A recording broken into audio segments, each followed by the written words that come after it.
Trump-Zelensky বৈঠকের একদিন আগে আক্রমণ।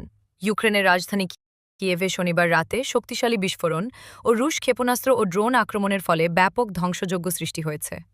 রুশ হামলার ফলে সারা দেশে এয়ার অ্যালার্ট, বিমান সতর্কতা জারি করা হয়েছে এবং নাগরিকদের অবিলম্বে আশ্রয় নেওয়ার নির্দেশ দেওয়া হয়েছে।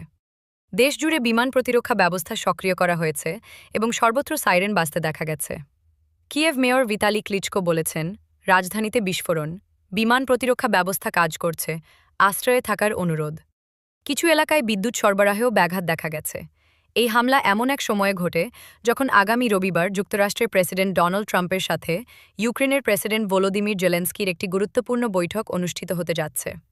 বৈঠকে আলোচ্য হবে একটি ২০ দফা শান্তি পরিকল্পনা, যার লক্ষ্য দীর্ঘ চলমান যুদ্ধ স্থগিত বা সমাধানে পৌঁছানো। হামলার কারণে এখন পর্যন্ত কোনো প্রাণহানি বা ক্ষতির সম্পূর্ণ তথ্য পাওয়া যায়নি, তবে আনুমানিক মূল্যায়ন চলছে। কর্তৃপক্ষ পরিস্থিতি নিয়ন্ত্রণে পেতে কাজ করবে বলেও জানিয়েছে। সাম্প্রতিক এই ঘটনার মাত্র একদিন পরে আলোচনার হওয়ায় আন্তর্জাতিক পর্যায়ে চাপ ও উদ্বেগ বাড়ছে।